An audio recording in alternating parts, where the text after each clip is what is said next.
শরীয়তপুর জেলার চমৎকার একটি দৃশ্য আপনাদেরকে দেখাচ্ছি। এই বাজারটির নাম হচ্ছে খানবাজার। এই খানবাজারের প্রত্যেকটি অলিগলি এবং প্রতিটি দোকানেরই কোনো না কোনো দৃশ্য আপনাদেরকে দেখাবো এই ভিডিওতে। এটি হচ্ছে গ্রামীণ পরিবেশের, একেবারে গ্রামীণ জীবনের একটি বাজার। এই বাজারটি সপ্তাহে 2টা দিন হাটবার থাকে। সেই বারে বিভিন্ন প্রান্ত থেকে ক্রেতা এবং বিক্রেতা ছুটে আসে পণ্য নিয়ে। কেউ ক্রয় করে, কেউ বিক্রয় করে। একেবারে গ্রামীণ প্রান্তিক মানুষের এই বাজার হচ্ছে খানবাজার। এই বাজারের গলিতে গলিতে যে দোকানগুলো বন্ধ দেখছেন, এটি একেবারে দুপুরের দৃশ্য। দুপুরবেলা এই দোকান বন্ধ করে বিক্রেতারা বাসায় চলে যায় এবং ঠিকই আসরের সময় তারা দোকানে ফিরে আসে।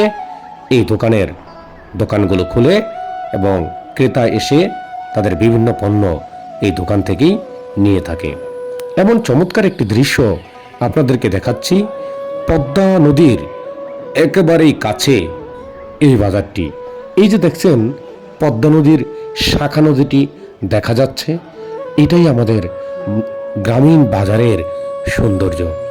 গ্রাম বাজার এবং এখানকার মানুষের জীবন আচার সকল কিছু মিলিয়েই এই আমাদের গ্রামের বাজার।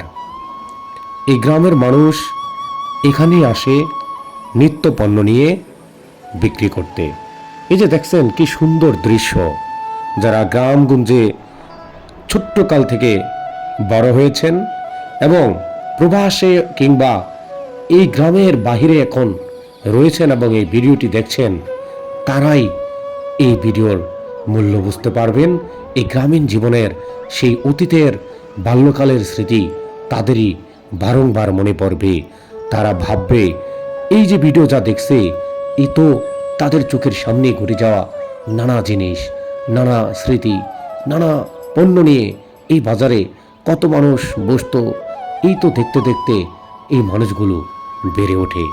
এখানকার মানুষ সজীব, সতেজ এবং প্রাণ ভরে নিঃশ্বাস নেয় তারা এই প্রকৃতির মাঝ থেকে। আমি এমন একটি বাজারকে আজকে আপনাদের মাঝে দেখালাম। এটা হচ্ছে গ্রামীণ বাজার, গ্রামগঞ্জের বাজার।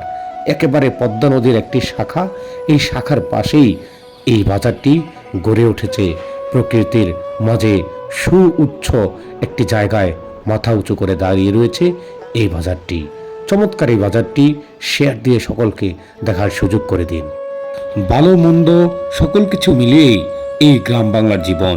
তবুও বলবো প্রতিটি মানুষেরই গ্রামের প্রতি একটা আকর্ষণ জাগে।